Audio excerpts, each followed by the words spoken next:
Hello, it is your favorite Ethan Nobody, and I'm putting a keyboard away and I'm putting my controller away, and this is Euro Truck Simulator not in Europe.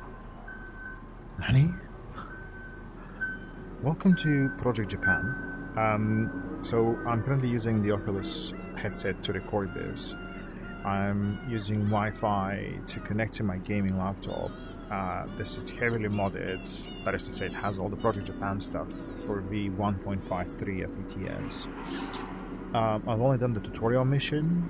I'm not really a driver in real life, so I don't know how to drive very well. And I've seen Japan being a very difficult place to drive. So, question. Will we crash? Stay tuned to find out.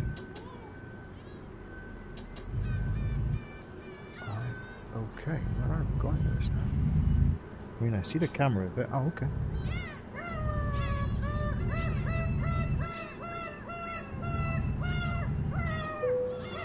Whoa.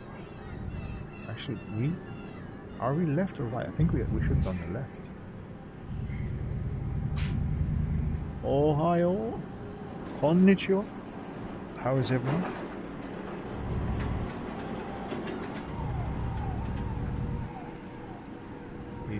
Is that them? Whoa, that was super close. Also, yeah, if you're not seeing stuttering again, it's because this setup is not fully tested yet. I am still trying to get the Wi-Fi working properly in VR. So we will get some stuttering, we will get some glitches, we will get some issues, and this is a mod, so yeah, I don't expect you to be perfect. These roads are too narrow. This is too narrow. What's going on? Is it? Tick tock, tick tock, tick tock. I must say, I've been consumed by ETS. It is an absolute joy to play this thing in VR when it works properly. And as somebody who is very interested in Japanese culture and Japan as a whole, this is like a treat to me.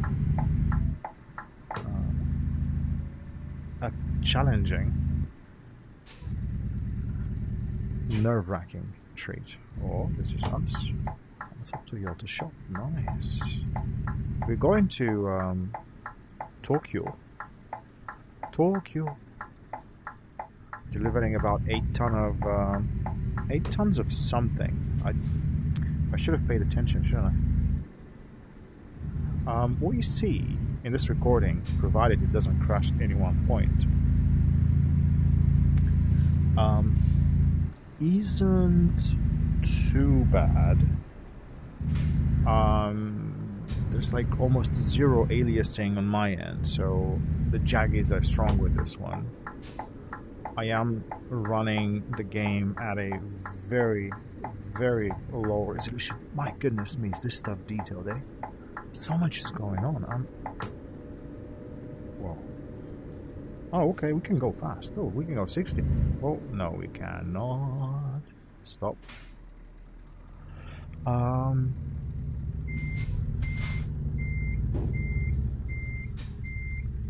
Yeah, this mod is something else. But I have to say, ETS, SCS Software, the guys who made Euro Truck,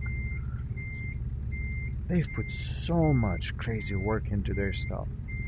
I am shocked. Did you know that on average ETS sees about 40+ thousand players daily, according to Steam charts. That is bonkers. 本当にすごいですね。すごい。It's crazy. It's absolutely mind-boggling. And that's cicadas, which my brother thought was an engine issue back home in Bulgaria. We also get them come summertime. they're so loud. They will drown the sounds in your car. If your car is one of the old ones and not very soundproof, yeah, these guys will drown it out. They sound so loud. I'm loving this. It's so varied.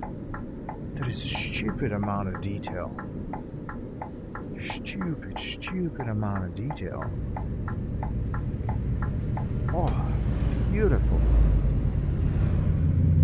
Absolutely beautiful. And yeah, Euro Truck sees 40,000 people playing a day, 40,000 plus, and they're still making, STS are still making DLC content, and they are still they're still making changes to the game. It's I know American Truck Simulator. Well, I know American Truck Simulator is I don't ETC. What is ETC? Okay. So we probably have to go this way.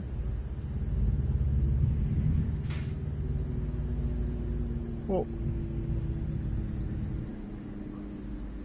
are we going to touch that? Barely. A bit further. Okay. Give me the ticket, please. Arigatou gozaimasu. It's the camera down there. And yeah, the STS are continuing to pump content for that. They're continuing to improve the game. I think the next big thing I'd like to see for ETS is DLSS. I think whenever they get that, or FSR, or both, it will really help with not just modding, but it will help with VR. I did try to use Snowy Moon's DLL files to bring DLSS. But yeah, VR headsets don't like DLSS at all. And you'd think they'd be first friends, and they should be. I guess I'm thinking it's probably implementation itself that's not sitting very well with VR. And again, if you see any flickering, any hiccups, that is happening to me as well. It is by no means perfect, but this is the first time I'm recording and playing at the same time. And again, this is a fan-made mod, so I'm not saying the mod is bad. I'm saying that it's just too many things. There are too many things that could go wrong, and they will go wrong inadvertently. Okay, that's 80 kilometers. And yeah, I think DLSS is one thing. Buses are apparently happening in the game as well, which is again absolutely crazy, or might happen anyway. Electric charging stations. There's just so much going on. So much going on. Keep your eyes on the road. I wish I could, but I need to also check where I'm going because I don't know these roads. Whoa.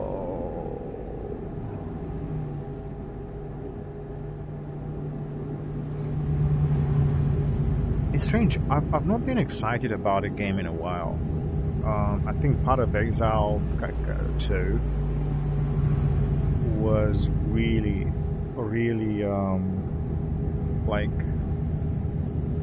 in my like field of view, and I was thinking about it a fair bit. Just saw a Force gaming video about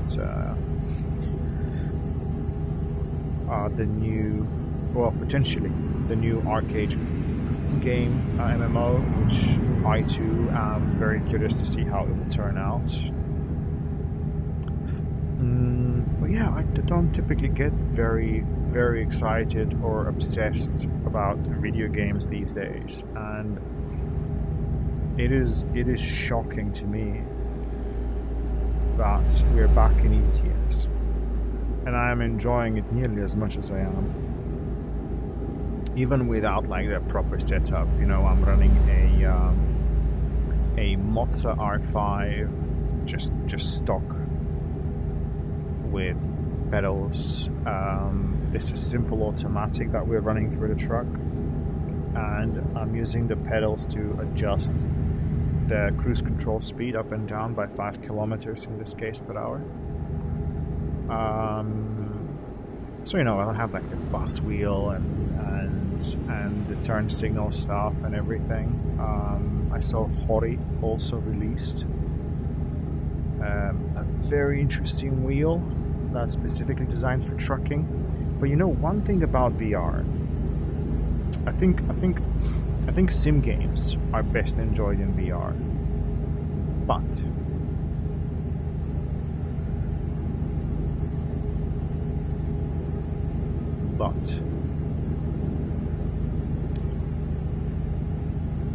you just can't get to enjoy the buttons. You see your truck, it has buttons. Your wheel and your accessories will have like buttons and gadgets and stuff, and you simply can't enjoy that. There is just, I guess in a crazy way you could probably bridge that gap with software like pass-throughs and stuff, and then try and make it to work, but it's not the same. And if you don't have got to switch off Discord, and that's probably eating up a bit of GPU memory because of hardware acceleration. What the heck is that?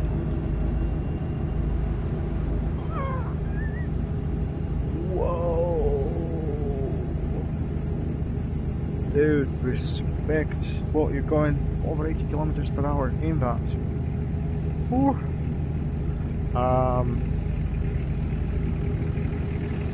Yeah, you can't. Excuse me. Oh, Ishikawa. Nice. It's not a Toyota Century. That does look like a Toyota Century, doesn't it? Oh yeah. Oh yeah. If you don't have all the buttons and all the gadgets and just the wheel, I think VR just creates an immersion, a digital immersion that's crazy. And I've seen VR like gloves that apparently send electrical impulses through your fingers to mimic touch. So I think if that gets implemented in some distant future, then you can have digital interactive buttons, which again, it's all of that. It just goes science fiction. Exit. Oh yeah, we need to go this way. Kanazawa. Okay.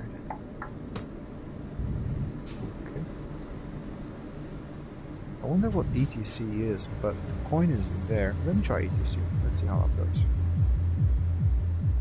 What the heck was that? Ohio. Almost 10,000 yen for that. Okay. So that would be absolutely crazy whenever that gets mainstream, I think.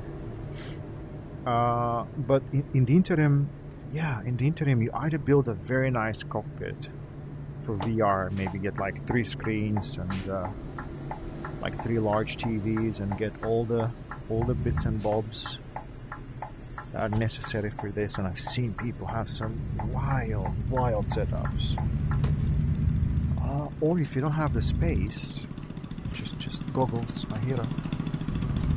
Oh no, that's a bike. Okay. Wait, what? Okay, that's weird. Oh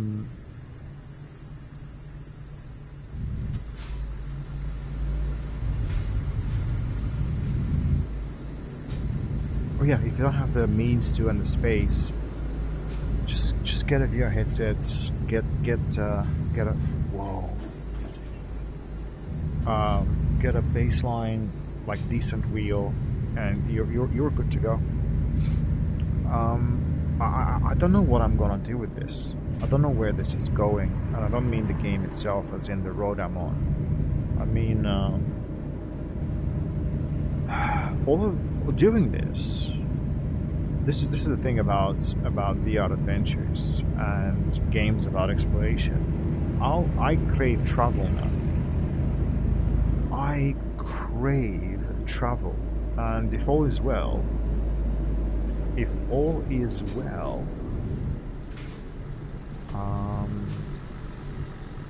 we should be.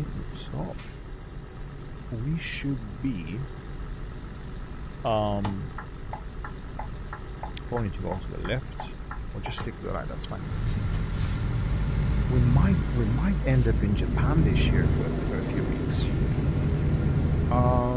I keep telling people I'll do it, and I feel like I should do it.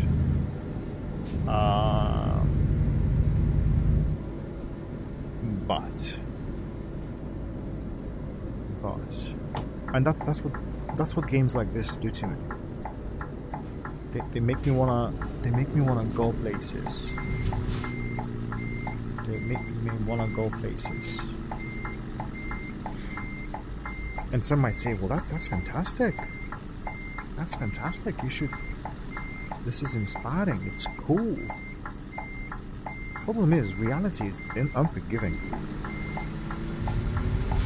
Reality is unforgiving.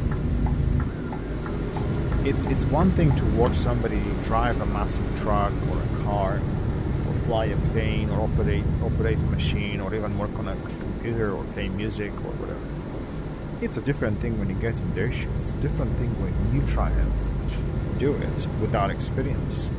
And I think it's a similar thing about travel, especially to countries that are really, really far away from. Whoa! Fudge. Now that's something I didn't notice, and that's problematic. Yeah, that's no bueno. Oh, come on aside. I'm so sorry. Dude. That was tight. Did you see those guys squeezing past? Fudge. Yeah, it's a different thing when you leave your, like, I live in the UK, and I'm originally from Bulgaria, so I know Europe, and I think in Europe, anywhere in Europe, I'll feel comfortable. It's just not that different. It's fairly homogeneous. Food is similar-ish. Climate is kind of everything is predictable. Then when I went to oh, is it me? Oh, sorry. I can't drive. Bear with me. This turn is ridiculous. Wow. When I went to Singapore for work, and I keep saying this, it's one of my more jarring and shocking, memorable things. It left such a massive impression on me. Just the climate, the people, the food, all of it just completely blew my mind away. And I was so far away from home. I was at least a 14 to 16 hour one-way journey away from home, and that's big. It is different. It is different. And Japan is kind of similar. I think it was like an 8-hour flight from Singapore to Japan, so again about 14, 15, 16 hours, give or take. And that's a long way. That's a long way from home. Language, culture, food, hotel accommodation, travel, all of that. Just a lot of different variables. But these games sort of make it accessible. They're like, oh, you can definitely do it. You can get on a truck, get yourself some contracts and start making money. You can travel the world.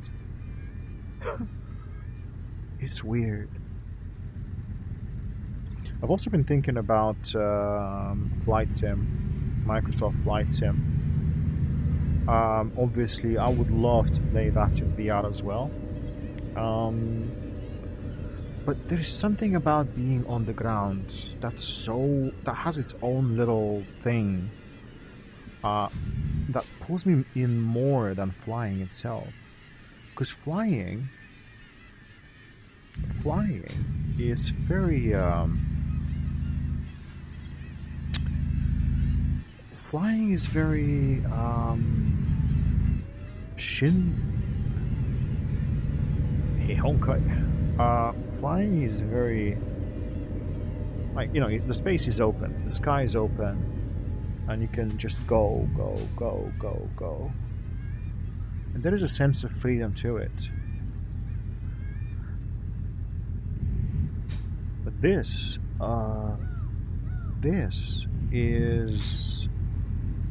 is rigid. Yeah, the sky's like a sandbox.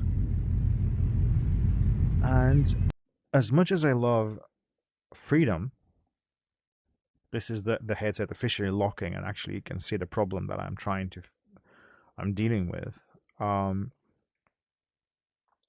The problem with sandboxes is you have to make your own plans, you have to make your own ideas, you have to make your own little adventures. Whereas with the Wi-Fi disappears, which is so effing upsetting. And now we're back in, and we almost killed somebody. We're almost unalived somebody. Nice. Okay, let's just switch off the engine. Let's get the parking brake on. Oh, sorry, parking brake. Okay. Tokyo. Oh, 20. What? Okay.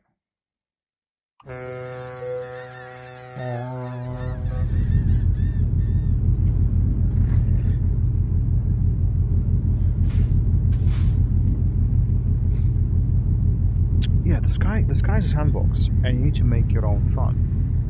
Whereas this is predetermined set fun with a lot of level 1, with a lot of different variables in place, a lot of different things you need to account for and think about. And I kind of like that. And this is my game crashing. Wow. Anyway, we were right there. We just delivered the item, but I'll stop here. You kind of get the gist of it. This is what I'm facing. This is what somebody who has the money to spend and get like an RTX 4080 laptop, a Meta Quest 3 headset, Wi-Fi 6 and 6E setup, second router, everything in one place, optimized, nobody else using this stuff. This is what you get still. On its own, Meta Quest 3 is fantastic. Outside of VR, ETS2 is fantastic.